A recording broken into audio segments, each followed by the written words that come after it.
So it's been massively exciting to see the standard published. And I guess being here tonight is great. What's wonderful is meeting so many people that I spent hours, if not days, on Teams with in the development of the standard. And some of them are much taller than I envisaged.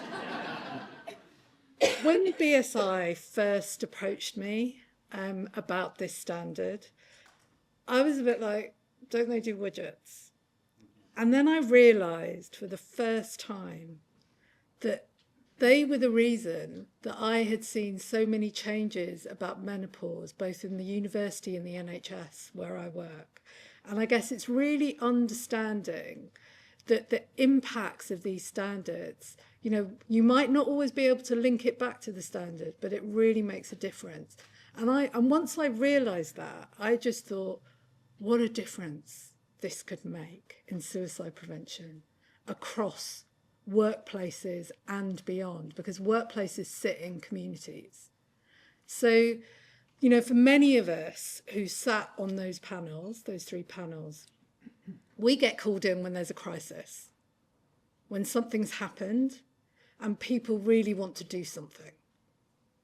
What this standard does is give people a framework to do the things that prevent and support people within our workplaces. And it's really been needed for such a long time. I can't tell you, for those of us that have worked in the field for many years, this has the potential to be completely transformative. And it's coming at a really important time.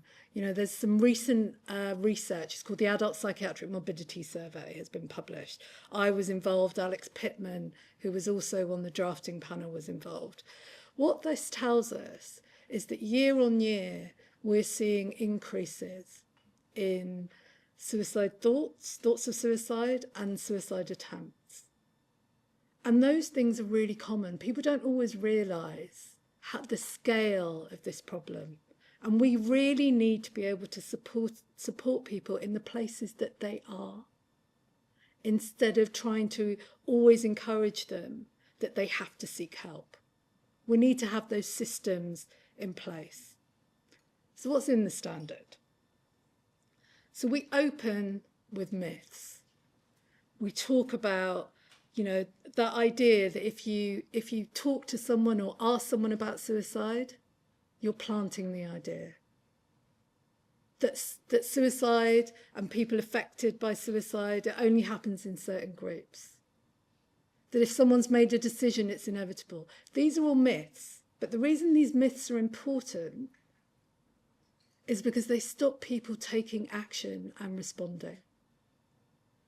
So, you know, we know that suicide is potentially preventable. We know that conversations can be therapeutic. Just having an open, non-judgmental conversation can help someone and encourage them to help seek. We move on from myths to highlight how you have those conversations. So one of the things I love about this piece of work is that it's practical. It's not there as an encyclopedia that you can, you know, stick on your shelf and ignore. It's really practical, but it's evidence informed. And those 2 things speak to all the people who need to use it. And I think, you know, it's a homage to the committee that we were able to marry those 2 things, because it's not always easy. Once we move on from those conversations, we've got really practical templates and toolkits for HR, for line managers, safety planning. A really practical way to do safety planning. It doesn't need to be an industry. How to have those warning signs, how to recognise warning signs, how to have those conversations, the language. Those things are really, really important. And then we also talk about structure, policies, processes. Because one of the things you really notice in all organisations is that if those structures, policies and processes aren't there, people don't feel safe to reach out or respond. People need to know when to signpost, when to pull other people in, what's available. And those toolkits are there, and they're really, really practical.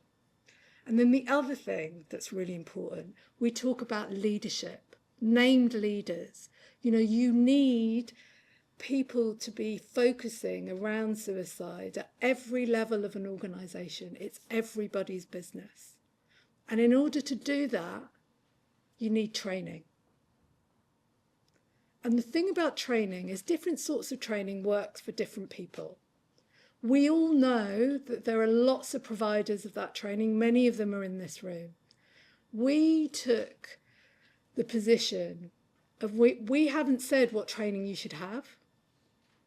We've written down the principles of what you should be looking for when you adopt training. And generally, throughout the whole of the document, we've got those principles. And the thing about that is that it gives people the awareness, skills and processes to make those commissioning choices for themselves, because that will be different.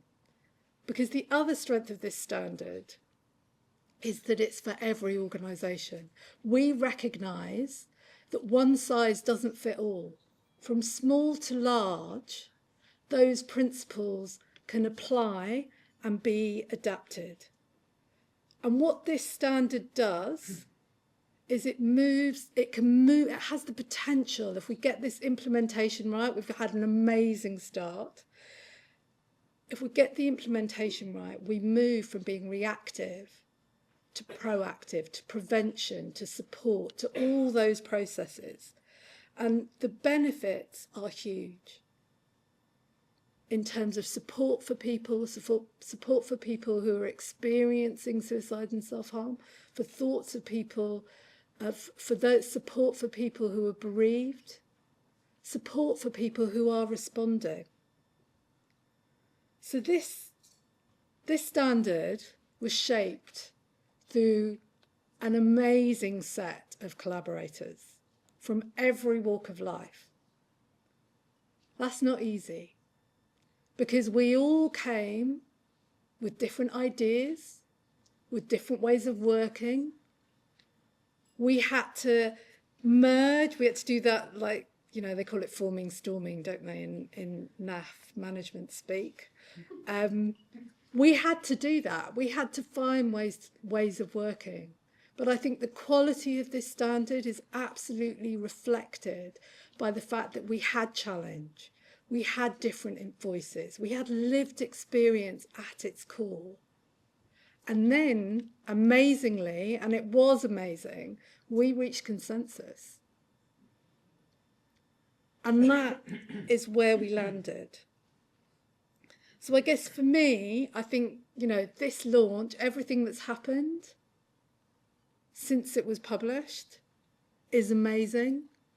But the real prize is that full implementation, is that engagement, is getting this out there and used, because I know for all of us, we understand what a difference it can make.